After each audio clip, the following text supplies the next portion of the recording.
Alô, amigos, bem-vindos ao Gente que Fala, sempre ao vivo, de meio-dia a 1, pela Rádio Trianon, AM 740 São Paulo, Rádio Universal, AM 810 Santos.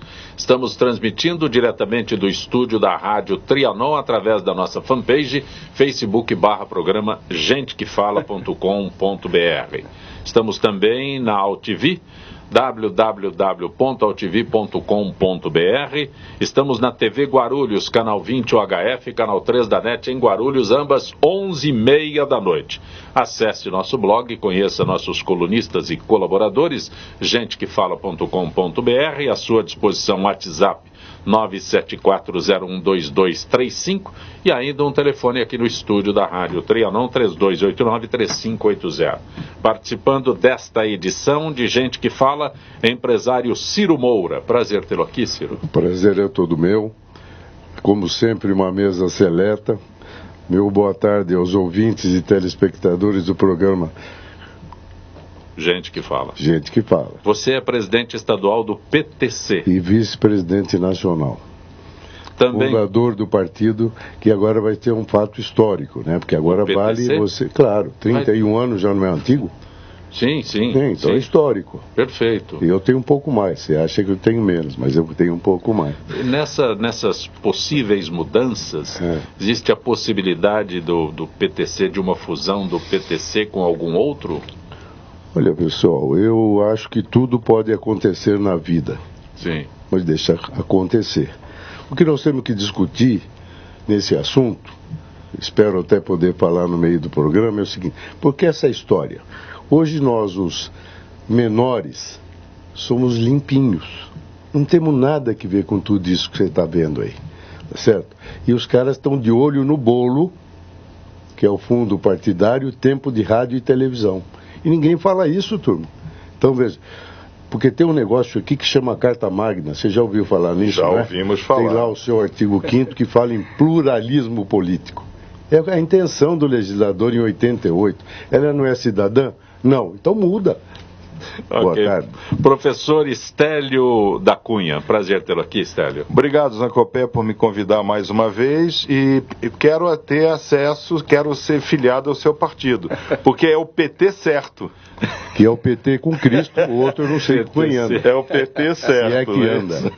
Cantor Malcolm Forest, prazer tê-lo aqui, Malcolm. Prazer todo meu, bom dia a todos, bom dia, boa tarde, né? Já estamos a mesa no boa seleta, tarde. como foi falado, né, na hora do almoço, nada como ter grande companhia. Muito obrigado, Zancopé. Advogado Geraldo Agosti Filho, prazer tê-lo aqui. O prazer é todo meu, satisfação enorme estar na presença e dialogando com os amigos por uma hora que será muito agradável. O mundo hoje olha para os Estados Unidos, quem será o seu próximo presidente, né? Hillary Clinton e Donald Trump, democratas e republicanos. Eu vou abreviar isso daqui. Malcolm Forest, você é cidadão estadunidense, assim que eu posso dizer? Sim. Você é cidadão, tem dupla cidadania. Dupla cidadania, residência lá nos Estados Unidos, né? Porque também, mas residente lá, estudei lá, voto lá, né? Pago imposto lá aqui. Se eu perguntar para você se é republicano ou democrata, você se revela? Eu me inscrevi no Partido Democrata, né? Mas eu não tenho convicção de partido nenhum. Estou sempre aberto a novas possibilidades. Estamos ouvindo aqui uma proposta nova. Mas a gente sabe que o próprio sistema republicano, ele é muito viciado, né? Acabam as maiorias ou as minorias dominantes, né? Acabam fazendo tudo acontecer. E nos Estados Unidos, hoje não, há muito tempo, a gente só tem 2 candidatos, que são basicamente, como diria o elefante e burro. O elefante e o burro, ou o Leonel Brizola, farinha do mesmo saco, né? são grandes patrocinadores. Na verdade, lá, nesta eleição, tem mais de 100 candidatos, né? Tem, mas você já ouve falar de algum? Que chega na reta final só democrata e republicano. A gente nem sabe quem são os libertários, partidos minoritários, até com algumas propostas boas, mas o que comanda, sobretudo, é o capital investido em campanha. Mesma coisa que acontece no Brasil.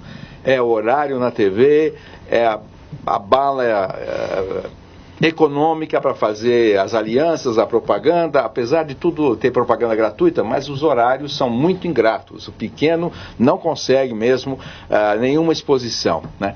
E assim caminha a humanidade, até que alguma coisa aconteça. O Geraldo é especialista, doutor Geraldo é especialista em legislação eleitoral também dos Estados Unidos?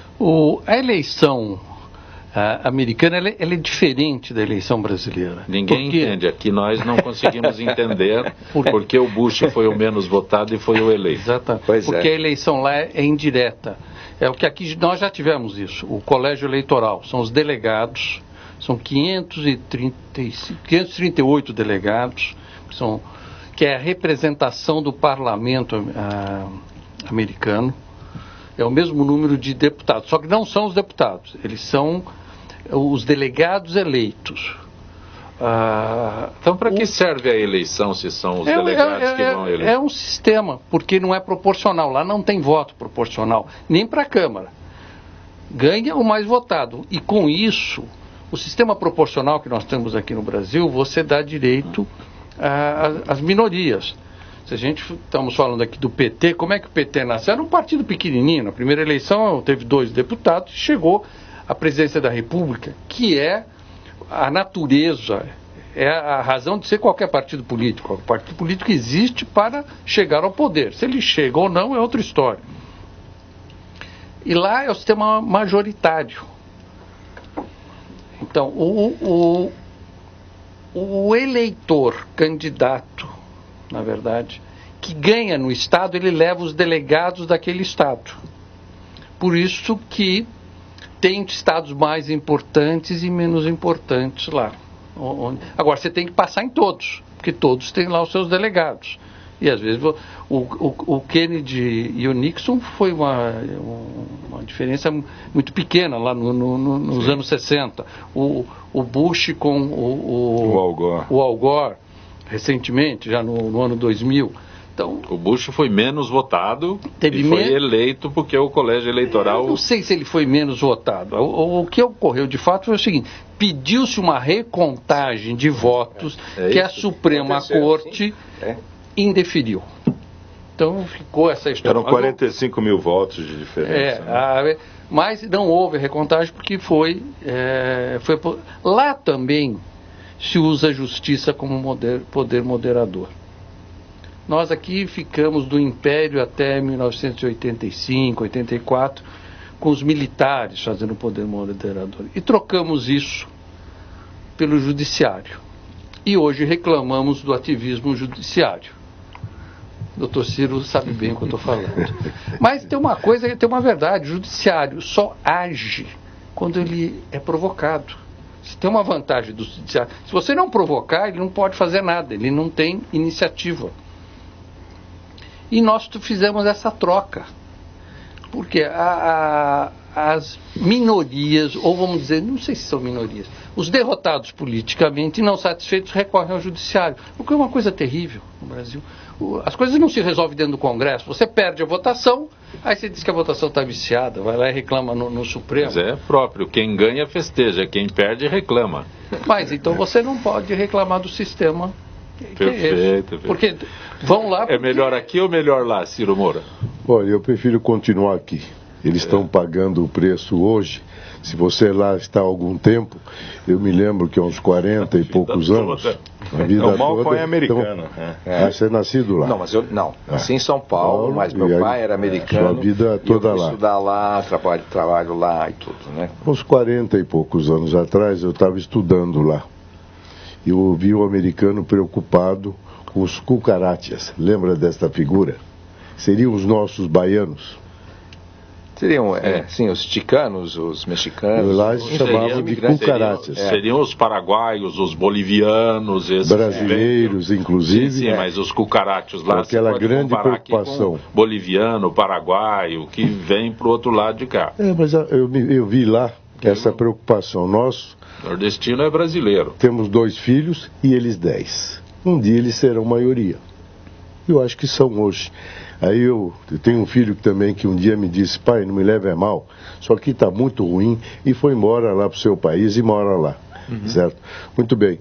E eu vou lá de vez em quando visitá-lo, evidentemente, e estou vendo aquela 3ª ou 4ª geração não mais lavando louça, dirigindo o negócio. Eles cresceram. Então é esse povo hoje, que eu não sei se eles já são maiorias, mas que representam, por exemplo, esse populismo americano. E quando o Trump ofende esse segmento, ele deve pagar na urna, será? Eu acredito. Mas ele não ofende, não ofende? Eu acho que não. Não, o que é propalado na mídia é que ele vai finalizar a grande muralha do México, né? Que são maneiras de segregar e discriminar, né? Eu acho que ele tem qualidades, não endosso, né? Porque a gente não sabe o que pode acontecer, é uma pessoa megalomaníaca, né? E a Hillary, por outro lado, tem uma série de coisas sombrias que falam a respeito. Mas eu acho, Zancopé, que foi um tiro que ele deu no seu próprio pé, né? Porque ele jamais poderia excluir qualquer eleitor, né? Porque o latino, o imigrante, se ele não vota, ele tem uma tia que vota. No comecinho, no starting gate ele falou, não foi? Aí ele talvez até esteja arrependido, e talvez ele tenha vindo colocando band-aid no processo. Ele não retificou. Mas não pode, uma pessoa no lugar dele não pode pedir desculpa, ele tem que fazer as ações chegarem ao perdão, é diferente. Agora, né? A Hillary, ela vai ganhar a eleição porque ela está aberta a todos, entendeu? E vai ser um desastre para o planeta. Pode ser uma afirmativa, a Hillary vence? Eu acho que ganha, sim. Eu acho que ganha. E os envergonhados? E os que votam envergonhados? A grande maioria. Não, mas a Hillary vai ser muito ruim para o planeta. Eu queria só chamar a atenção numa coisa.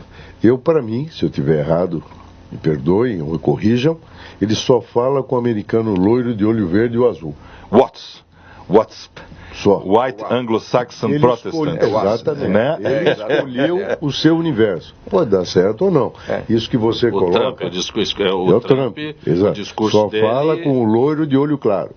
E acabou. Ele poderia ter mantido essa imagem, que é a estampa dele, mas sem excluir ninguém. Todos são americanos. Mas isso chama-se conveniência. E o mundo hoje pede convicção.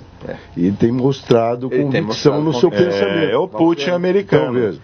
Dizem que é amigo do Putin, né? Ele se diz amigo do Putin americano. Como é que pode, né? Um que é 100% americano ser amigo de um líder ditatorial. Se ele errou de um país comunista. Ele errou o alvo. Se ele errou o alvo, nós vamos saber agora, não é isso?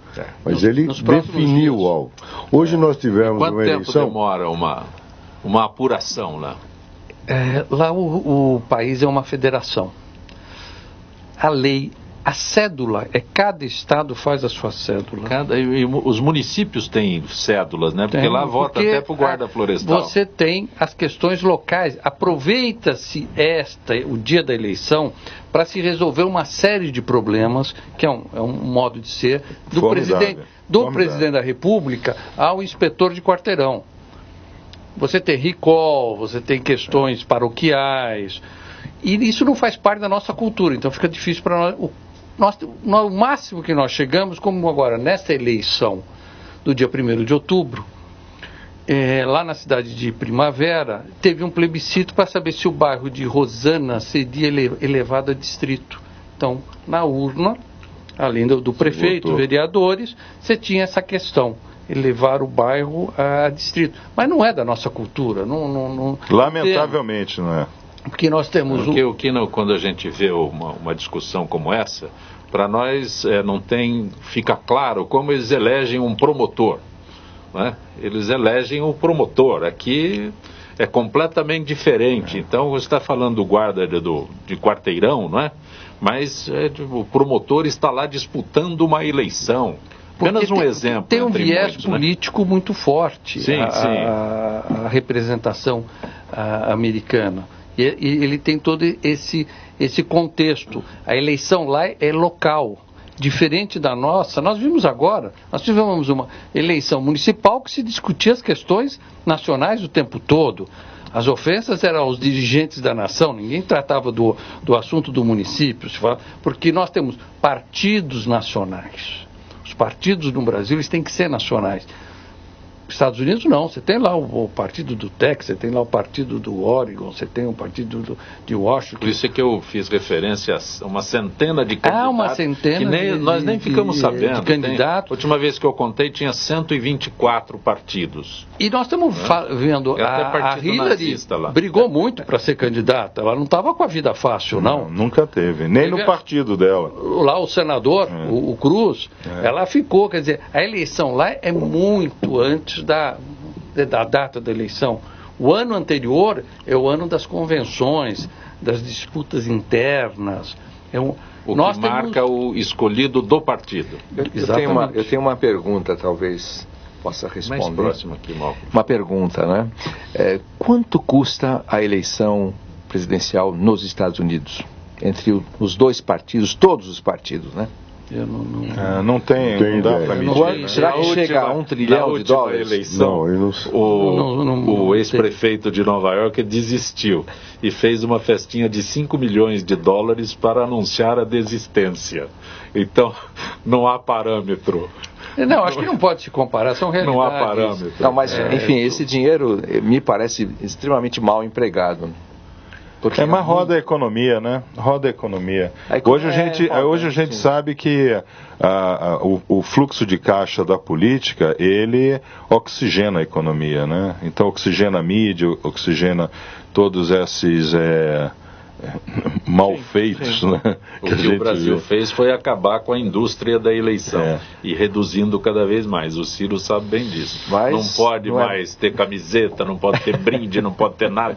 É a indústria da eleição, Ciro. Você viveu tudo isso. Eu não vivi nada, eu estou chegando agora. Você quer inventar a história. Você está no primeiro ou no segundo livro? Não, eu estou no segundo. Esse eu não posso publicar. Só pós-morte vão me matar mesmo. Então, pós-morte, vou lançar o segundo livro. O primeiro é vivo. Pessoal, eu queria só fazer uma proposta. Estamos falando dos Estados Unidos e tudo mais, é algo importante, vai afetar a gente.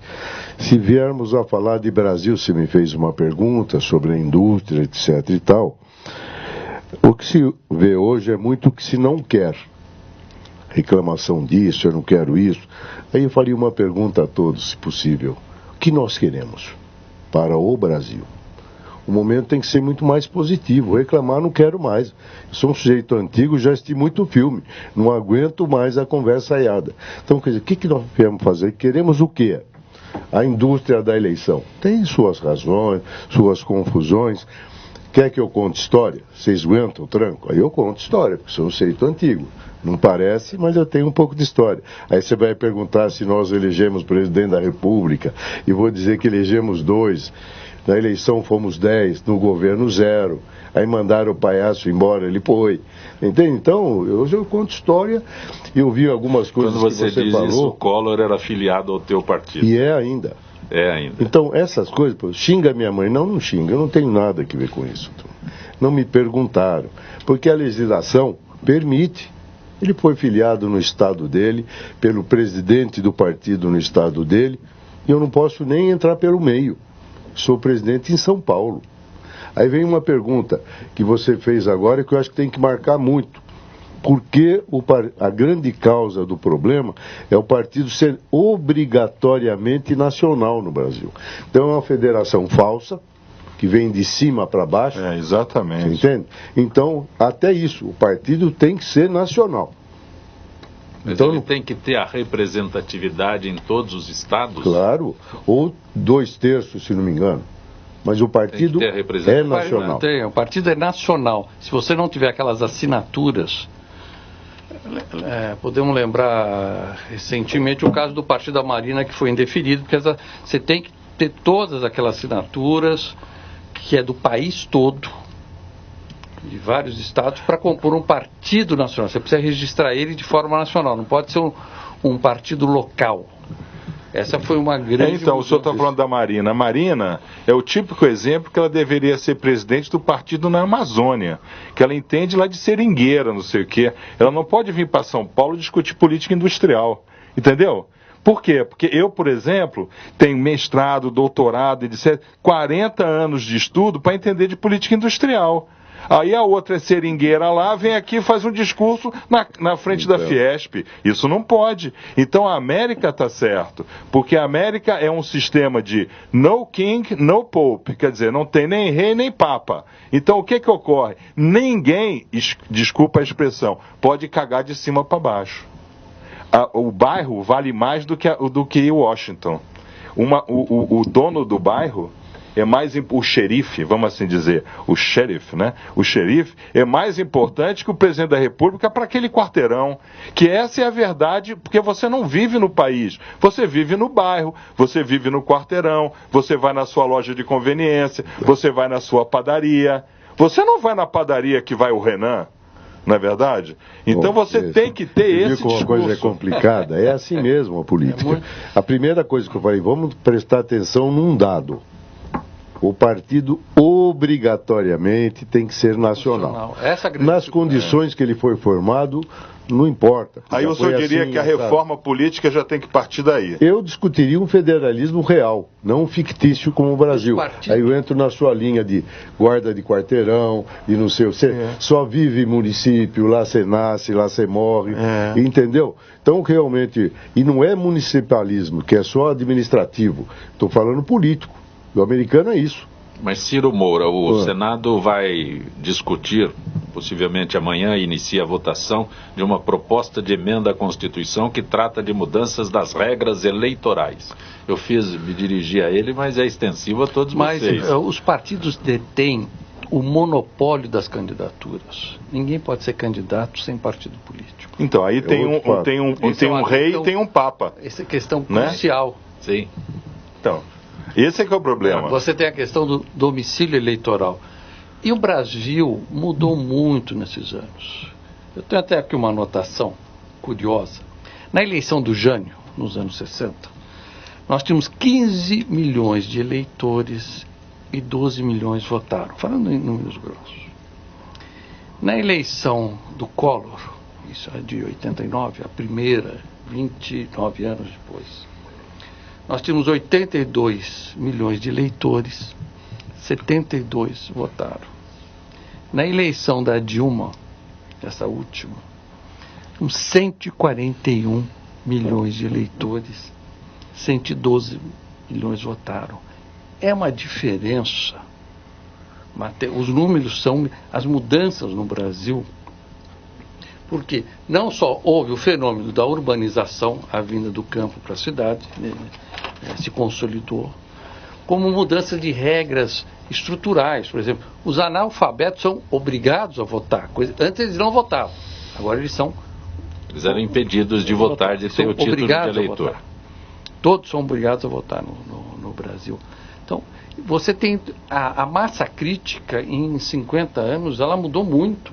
Você saiu de 15 milhões para 140 milhões. 10 vezes. Então a gente precisa olhar... e só piorou, né? Então a gente vê que qualidade e quantidade são aversos, né? São assimétricos, né? São assimétricos, né? Só você lê o discurso. A democracia tira a qualidade, mas em qualquer lugar do mundo. Não na Suíça, né? Porque lá funciona tudo feito um relógio suíço. Por quê? Porque todo mundo tem nível educacional. Então, aí é que vem, entendeu? Esse é que é o problema. A gente não pode fazer democracia botando analfabeto para votar, porque senão vai dar o quê? Vai eleger o Lula. Aí o nível máximo do país se torna torneiro mecânico. Então, se um torneiro mecânico é suficiente para chegar lá, para que eu vou além da 4ª série?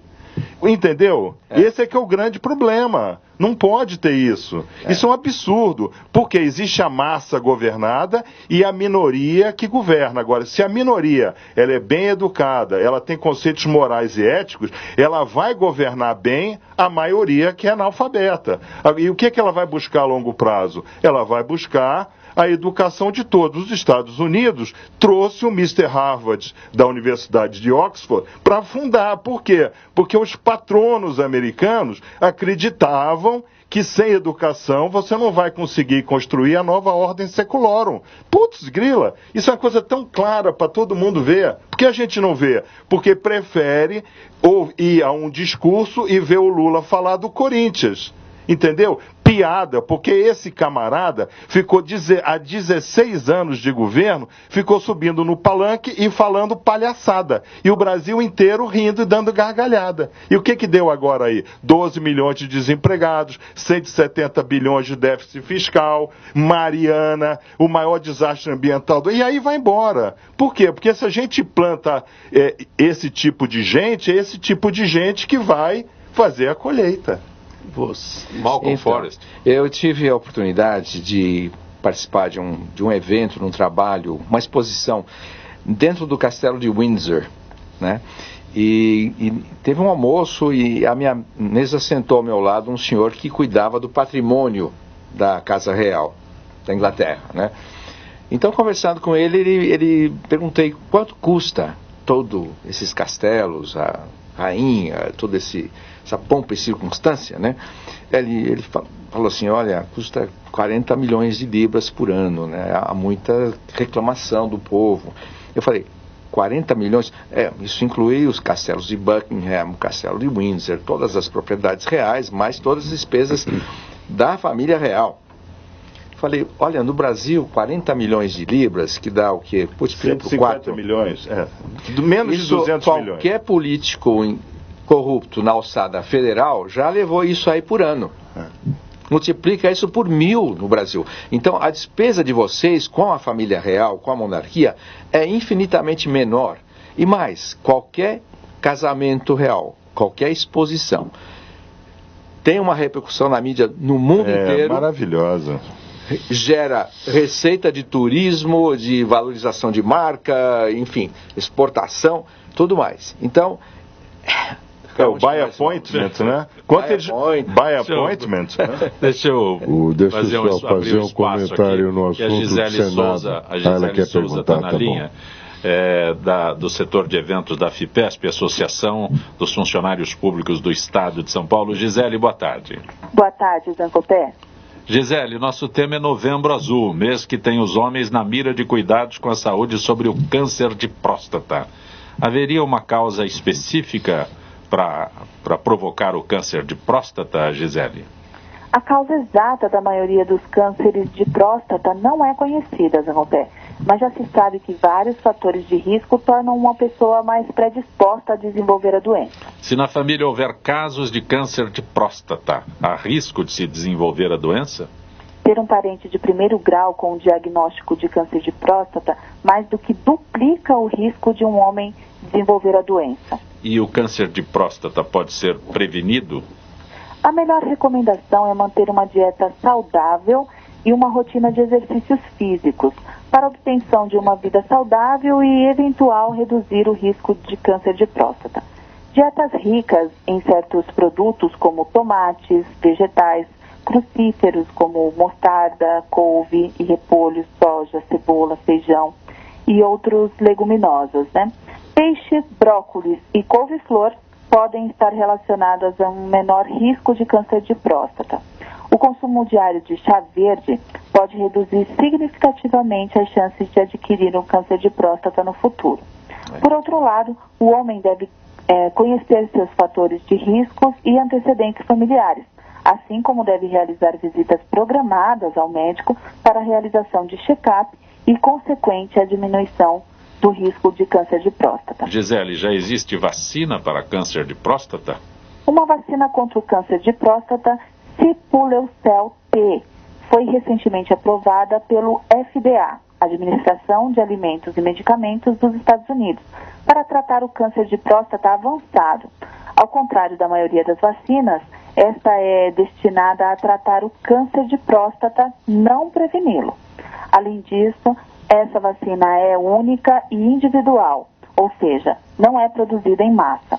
Para a produção dessa vacina, glóbulos brancos são retirados do sangue do paciente e expostos a uma proteína a partir de células cancerosas de próstata, denominada fosfatase ácida prostática. Essas células são devolvidas ao paciente por infusão na veia. No organismo, as células induzem outras células do sistema imunológico a atacar o tumor. Gisele Souza, do setor de eventos da FIPESP, agradeço mais uma vez tua gentileza com o nosso Gente que Fala. Uma boa tarde, Gisele. Boa tarde, Zancopé, e boa tarde aos ouvintes do Gente que Fala. Nossa parceria com a Associação dos Funcionários Públicos do Estado de São Paulo, trazendo informações não apenas aos associados, mas ao público em geral. Conosco hoje o professor Estélio da Cunha, o cantor Malcolm Forrest, o advogado Geraldo Augusto Filho e o empresário Ciro Moura, que eu interrompi bruscamente. Não, eu queria fazer uma proposição. Nós estamos entrando aqui no assunto. Eu tenho na minha cabeça mais ou menos isso. Em 88 foi aprovada essa Constituição, que previa uma revisão em 93, 5 anos depois, que não ocorreu. E eu me lembro que naquela época nós participávamos de um instituto aqui que versava sobre o federalismo, com saída para o Brasil. Então é uma história longa, eu começo a contar do município, aí pergunto por que eu tenho o Ministério de Educação, precisa, se você tem educação que vem de baixo para cima, bom, é uma discussão. Muito bem, não houve. Fizemos, inclusive, uma nova Constituição, contratamos seus colegas, professores, etc., e levamos lá. Aí, no dia da instalação, alguém desta ralé mental que nos acompanha... Ralé mental, expressão sensacional. Que é o risco do Brasil hoje. Vamos usar ralé mental. Aquilo que eu lhe falei, eu não quero saber a cor, o credo do sujeito, o que ele tem na cabeça. E hoje o Brasil é uma ralé mental. Ralé mental, muito bem colocado. Bem.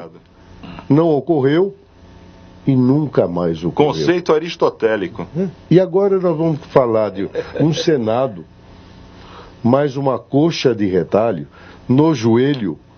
Não, vamos fazer o seguinte... Vamos eleger uma constituinte exclusiva para fazer a reforma política e com uma quarentena. Senão a turma legisla em causa própria. Exatamente. Nós já aprendemos isso, nós já assistimos esse filme. Quando se fala em reforma política, eu não acredito. Porque são os políticos que vão fazer a reforma. Como? Ué, que benefício. Como? Eu vou fazer uma Geraldo, como é? O político vai fazer reforma aqui no Brasil? É a única atividade, é o único caso que o beneficiário... legisla em causa própria. Conscientemente. Por isso que o Brasil antigamente tinha os generais. Eles vinham, faziam assim uma quimioterapia, né? Não é verdade? Limpava e começava de novo. Então está faltando o general Geisel novamente no Brasil. Cadê o general Geisel? Vamos levar fontes para ele. Olha, você fala isso, eu podia ficar mais emocionado. Eu, graças ao bom Deus, eu tenho o prazer de poder dizer a vocês que eu sou oficial do Exército Nacional, da Arma de Cavalaria, que não é melhor nem pior, é diferente. Você entendeu? Tudo isso é muito... Mas nós temos que sair de extremos, turma. Nós fomos criados... Mas nesse momento a gente precisa do general Geisel. Coitado, morreu. Morreu e não tem nada a falar a respeito dele. Não, mas veja... Nada. Dos outros. Deixa eu só concluir. Nada. Senão vira uma discussão que a gente ouve. Então veja, eu acho que nós somos uma geração de muito não. E hoje somos uma geração de muito sim. Então é muito extremo, turma. Então veja... Eu entrei no Exército em 64. Te lembra alguma coisa? Revolução, eu tinha 12 anos. É mesmo? Eu não tinha nada. Eu estava lá. Eu falei, ia mentir, mas não deu certo. Então, turma, eu vejo, eu não ouvi, eu assisti. Acho que é extremo demais. Apesar de uma mentirada que se escuta hoje, como é que chama aquele padre que está vivo ainda? Dom Evaristo Arnes? Isso é um comunista. Não, mas não importa. Ele escreveu um livro. Isso é um comunista. E nesse Brasil que você relembrou aí a população... quantos habitantes tinham, ele chegou a encontrar 400 e pouco, não mais, violentados mortos ou não pela Revolução. É muito pouco, turma. Mas a igreja... Muito poucos. Não. Foi muito turbulento, né? Foi muito... O que foi turbulento? Né? Só reagiram quando pegaram em arma, turma. Para de contar a história, ninguém fez nada. A gente conhece casos de pessoas inocentes que eram tidas como suspeitas. E em guerra ninguém morre sem querer? Guerra é guerra. Ciro Moura, veja, Júlio das Perdizes. Vamos voltar a falar do Brasil de hoje? Vamos falar da Constituinte? O Júlio das Perdizes pergunta quem o seu partido apoiou nesta eleição à Prefeitura de São Paulo. João Dória. Tá, curto e grosso. Malcolm Forrest. Uma observação aqui, não tem. Quando Reagan foi candidato, também foi muito patrulhado, ridicularizado pela mídia, pelos democratas. Acusavam-no de ser um canastrão querendo governar. Isso pelos papéis dele no cinema. Era ator, né? Ator de Hollywood. Aí ele foi reeleito. Mas ele foi governador da Califórnia, grande governador. Meu diploma da Universidade da Califórnia tem a assinatura do Ronald Reagan. Fez o gasoduto do Alasca. Tem a assinatura do Reagan no seu diploma? No caso dele seria um autógrafo. Claro. Mais do que uma assinatura. O Roosevelt também não tinha nenhuma experiência administrativa. Eu não sei quem mandou essa observação aqui. Mas o professor Estélio Jaime do Jardim Bonfilholi, além do petróleo barato e uma histórica seca na agricultura, se a oposição chegar ao poder na Venezuela... A intervenção americana no mundo não tem mais espaço, né?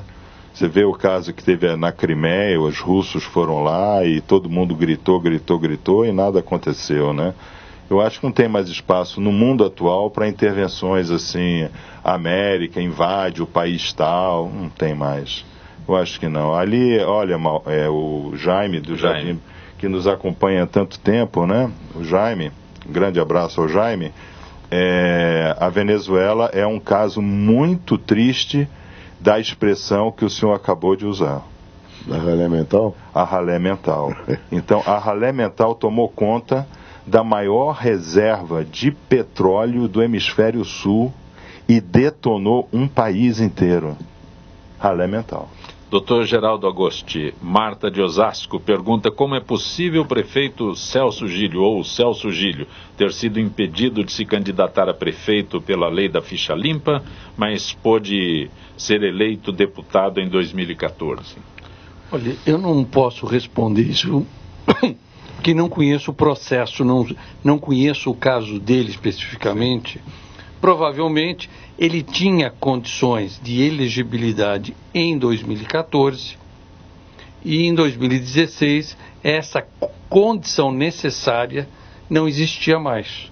Por exemplo, se ele estava sub júdice em 2014, ele tinha o direito de ser candidato e agora, provavelmente isso foi julgado, imagino, porque não conheço, e em 2016 ele não tinha mais essa questão como dúvida. Havia uma certeza, uma condenação, enfim, alguma coisa assim, nesse sentido. Normalmente é isso que acontece. Como o espaço é muito curto, de 2 anos, sim.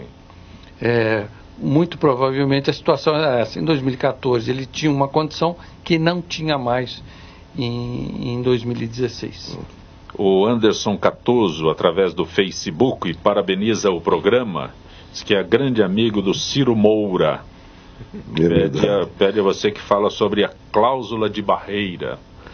Acho que não é tão amigo assim. Anderson, não, ele é meu amigo, sim, eu gosto dele, ele sabe disso. Mas a verdade é que é posto como se já houvesse. Ninguém é contra nada, a gente quer tentar ser a favor, mas começa a favor de uma reforma verdadeira. Não é um negócio ajeitado para discutir quem fica mais. Você vive hoje um mundo que eu não sei se lá nos Estados Unidos a turma não perde tempo com coisa do nosso tamanho, porque lá é muito maior que a gente. Esse é o negócio. Então, nós temos partidos aqui que recebem fundo partidário, que esse nome representa fortuna. Nós perguntamos sobre custo de eleição, mas quanto um partido recebe? Isso é anual, é mensal? Não, é mensal, é uma cota definida, pública, igual. É só consultar o TSE da partido. Não, é pelo tamanho da bancada. Como é que é, doutor? Legislar em causa própria. É pelo tamanho da bancada. Mais próximo, eu preciso que eu fale o tamanho da bancada. Por isso que é importante eleger gente. Eleger gente. Cada vez que nós elegemos um, tiramos um dinheirinho dos outros. Por isso que eles querem matar nós. Não mexe o bolo é o mesmo. Sim. Cada um pega um pedaço. Então veja, o nosso partido é público, recebe nacionalmente R$200 mil por mês. E nós gastamos essa fortuna nesse país com 27 estados. Não é uma fortuna? Vocês não acreditam, mas é. E tem partido que recebe 10 milhões por mês, turma. Mas eu queria fazer uma pergunta pro Moura, eu não consigo.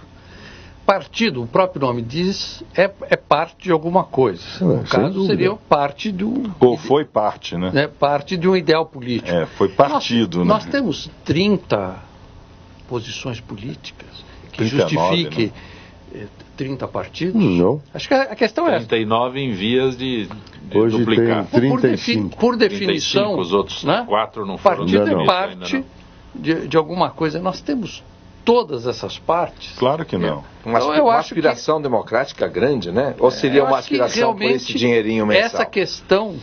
Olha, que seja, porque lá no seu país, a turma enfia a mão no bolso e banca as eleições. Aqui ninguém põe a mão no bolso. E faz de conta que não vê os outros meterem a mão, pegar o dinheiro, porque quem vive com fome. Então, eu queria propor, você tem razão, não tem 35 linhas políticas no mundo. Ou políticas, Não, na verdade só tem duas, né? O que rouba e o que recebe o roubo. Roubado. Quer dizer, mas a verdade é o seguinte, vamos fazer uma reforma sério? Mas não essa brincadeira que nós estamos falando Ciro, aqui. Eu acabei de conversar com o doutor Geraldo sobre isso. Quem faz a reforma são os próprios políticos. Mas ele falou correto. Sim. É um absurdo isso. Sim. Quer dizer, por isso que eu disse, uma constituinte exclusiva, com quarentena, o cara que passar por lá... Mas uma constituinte, para ser aprovada, precisa dos políticos. Eleitos. Mas aí você vai... É uma condição essencial, porque sem política não se avança. Doutor Geraldo, o que eu quero colocar é exatamente isso. São os políticos que poderão decidir sobre uma nova constituinte. E eles não vão. Aí eles vão se excluir. Não. Aí, se for nessa proposição do Ciro, que seja só a constituinte, os políticos estariam se excluindo. Porque eles não deixam. Agora, na lei eleitoral, então eu vou dar um exemplo, a gente não percebeu porque São Paulo não teve segundo turno. São Paulo não teve segundo turno, então não tomamos conhecimento desse caso. No segundo turno, há propaganda gratuita de rádio e televisão. Muito bem. Em pelo menos 15 capitais, porque esses documentos eu de alguma forma trabalhei, pediram aos tribunais eleitorais o não exercício daquele direito. Isso precisava ser... Pelo menos a redução do tempo. Não, então, mas isso precisava ser de forma formal, inclusive para não criar problema para as emissoras, porque como nós sabemos, no horário eleitoral, o horário não é da emissora, o horário está à disposição da Justiça Eleitoral. Se você não põe material, entra uma tarja azul, muito chata, muito feia, dizendo que é horário eleitoral. Aqui no rádio fica horário reservado à propaganda eleitoral. Horário reservado à propaganda eleitoral. Para não fazer, você imagina o estrago que isso faria nas emissoras. Teve que se fazer esse ajuste nos tribunais, porque os candidatos não quiseram o tempo que a lei lhe oferecia. Isso quer dizer o quê? Que a lei está errada, que a lei foi mal feita. E o programa é gratuito, doutor? É gratuito o programa? Não é gratuito. Porque nós pagamos. O candidato não paga, mas o governo paga. Não, mas mais do que precisa. Isso custa. Ele não fez o programa porque isso custa. Programa bom custa caro. Isso. Sim. Você tem que alugar câmera, precisa ter diretor, efeitos especiais. Enfim, e tem outra coisa, e conteúdo. Precisa ter conteúdo. Direção. Conteúdo. E você vai falar o problema deles é conteúdo. Porque é muito tempo, 10 minutos de rádio e televisão. Não é fácil falar 10 minutos. Professor Estélio, 1 ano da tragédia de Mariana.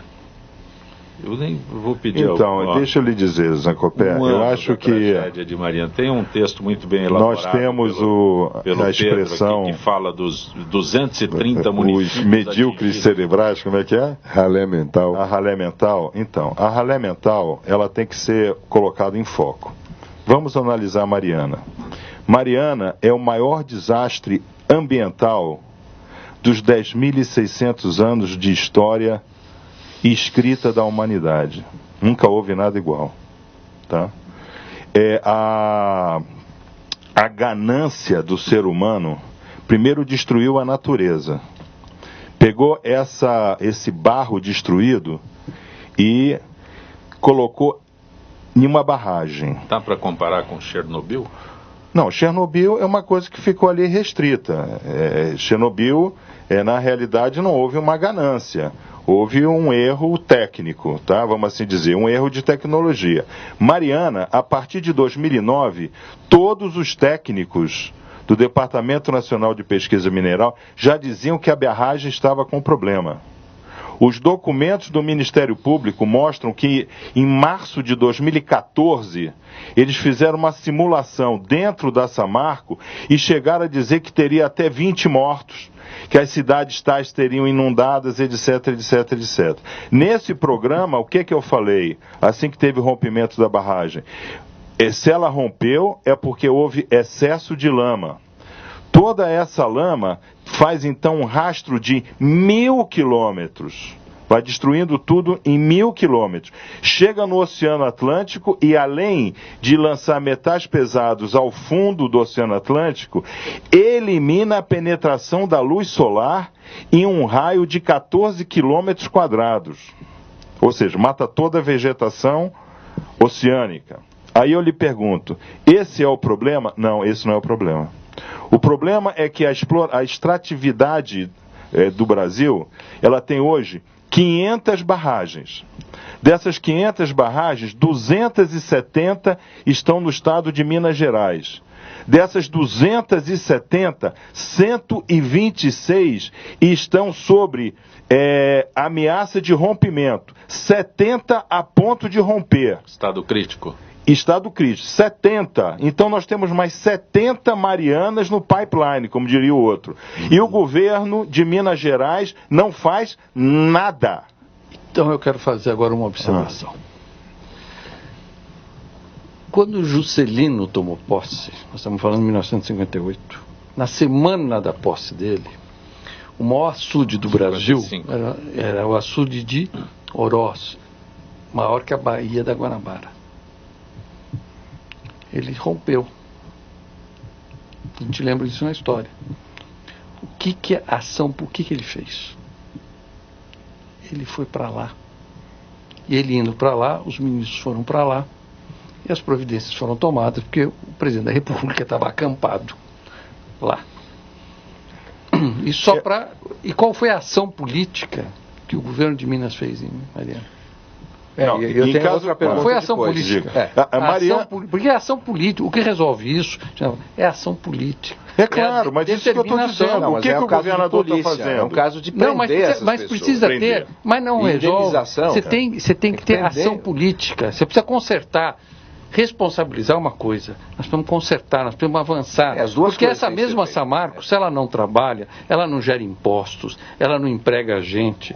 Nós temos mas tem 70 que estão a ponto de virar Mariana. Mas nós precisamos consertar e andar para frente. Nós temos 70 casos desses. Então, o que acontece? Hoje, o Ministério Público manda o pedido de prisão para os 22, eles estão de habeas corpus, né? Então, o que acontece? Eu pergunto, desculpa, e governador, e presidente, e ministro do meio ambiente, e, sabe, eles teriam que responder a isso tudo Malcolm, também. Presidente, nós não temos no Brasil há muito tempo. Mas tinha uma pessoa lá que ganhava salário e continuava recebendo. Mas isso é outro caso, né? Você pode ir, por exemplo, em um grande restaurante e o dono do restaurante nem lá ir, né? Delegar aquilo para o mestre. Mas ele é imputado como responsável por tudo que acontece. Isso. Então, o que acontece? Essa atividade de extrativismo, né? Porque o Brasil é extrativista desde 1500. Ele não deixou de ser. A gente exporta minério e importa Boeing, né? É mais ou menos assim a gente exporta o minério de ferro e importa carro da Coreia, né, da China, e aí vai, tá? Somos extrativistas. Exportador de banana e importador de mariola. Ponto. Isso não se discute. Não evoluímos devido à expressão do senhor, né? Por favor, repita. Ralé mental. É o que nós somos há 400 anos. Então, o que ocorre? Nesse exato momento, esquece Mariana. Mariana, lamentavelmente, é dado histórico. Nós temos que nos concentrar agora nessas 70 barragens que estão a ponto de romperem no estado de Minas Gerais e tirar o estado de Minas Gerais do mapa. E um agravante com as mudanças climáticas, a chuva em regime alterado, o aquecimento, a probabilidade de uma coisa acontecer aumenta exponencialmente. Então, o que ocorre? Aonde está o governador de Minas Gerais agora, nesse momento? É PT, não é isso? O governador de Minas é PT, ou estou errado? Hoje é. Fernando Pimentel. Não é verdade? Aonde ele está? Ele está respondendo a inquérito do Lava Jato, ou inquérito de alguma outra coisa. Porque hoje, os políticos, eles estão gastando o seu tempo de gestão pública para gerir as suas defesas criminais. E ganhando por isso. Nós pagamos. Exatamente, eu não tinha nem pensado nisso. Você falou uma coisa seríssima. Você não acha que está chegando a hora do sujeito ser julgado, condenado, punido e cumprir? Eu concordo plenamente. Tem que tocar no órgão mais sensível do homem, que é o bolso. Ciro, ele está sendo julgado por outra coisa, não por esse cenário que o Estélio Mas que seja julgado, ser condenado, cumpra. Não, mas você percebeu? Ele está sendo julgado não pelo cenário que o Estélio descreveu de um ano de uma devastação em mais de 200 municípios. Mas tem que chegar um dia que ele seja julgado por isso, condenado, cumpra e ressarça, como foi dito pelo Malcolm. Porque aqui no Brasil, eu estou vendo o pessoal do Lava Jato, porque a história do agradar a ralé é muito simples. O cara foi preso, foi condenado, ficou na cadeia. Estou vendo o cara que está lá, que o fato roubou quase $1 bilhão, não devolveu, e com 2 anos de cadeia. Outro dia eu brinquei com uma pessoa lá que é o dono da banca de jornal, falei, escuta, deixa eu te falar uma coisa. Se eu te arrumar 100 milhões de reais, você topa ficar um ano preso? O cara falou, fico 2. 2 anos, até 10 o cara topa. Mas o problema não é esse. O problema é que nesse momento, o estado de Minas Gerais está em alerta vermelho. Não tem aqueles filmes dos americanos que bota DAFCON, né? Tem o DAFCON lá, não é? DAFCON A, B, C, Red, Green, Blue, não é isso? O estado de Minas Gerais está em DAFCON vermelho. Então, o governador, ele tem que tomar uma providência. Agora, se o governador não toma uma providência, qual é a minha proposta? A gente está vendo que quem está tocando, administrando o Brasil é o Supremo Tribunal Federal. Não é verdade? Poder moderador. Isso. Então, eu pediria, então, à ministra Carmen Lúcia, né? A luz que vem do Monte Carmelo, né? Carmen Lúcia, não é isso? Sim. Né? A última grande teofania, na verdade, por Elias, né? O grande profeta, que ela tome conta da situação, porque vai acabar o estado de Minas Gerais. E acabando o estado de Minas Gerais, aquilo tudo vai para o Espírito Santo. Vai acabar as praias no Espírito Santo.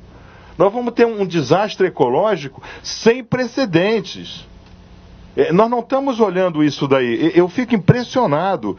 A gente fala nesse programa as coisas, não acontece nada.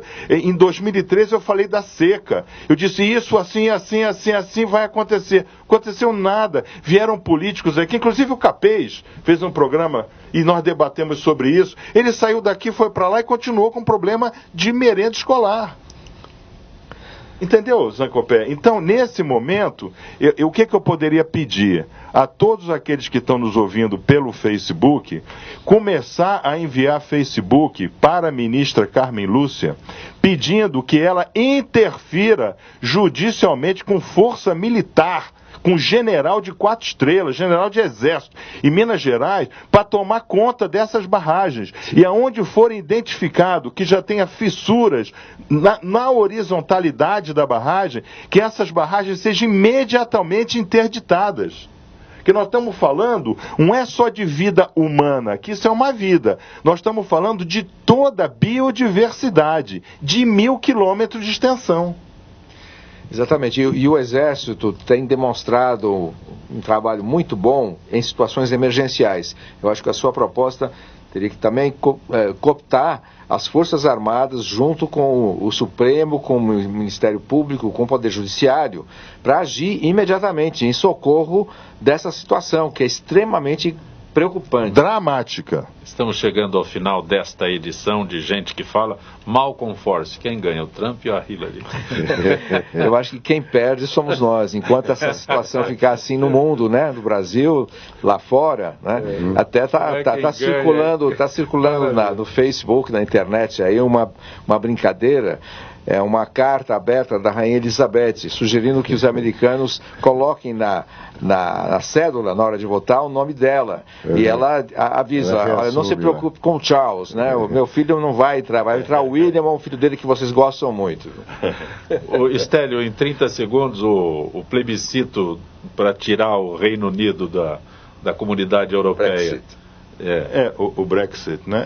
Realmente não tem mais jeito, né? A única forma de você derrubar essa votação que teve seria a Escócia fazer um plebiscito, a Escócia se separar do Reino Unido, o United Kingdom, né? E aí a Inglaterra se separar sozinha. Uma coisa é certa, o inglês pegou o binóculo, olhou lá o Calais, viu aquele acampamento dos imigrantes lá e disse, fecha o túnel que vai dar problema aqui. Um abraço, professor Estélio da Cunha, muito bom tê-lo aqui. Ciro Moura, grato por ter vindo ao nosso Muito obrigado pelo convite, sempre é muito bom. Doutor Geraldo Agosti aprendeu o caminho, espero que possamos ter outras vezes. Uma satisfação muito grande, muito agradável e temas relevantes.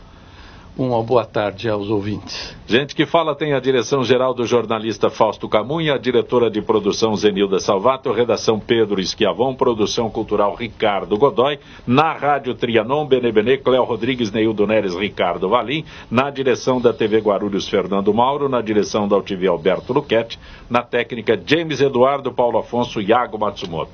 Estaremos de volta amanhã, meio-dia. Gratos, boa tarde, até lá.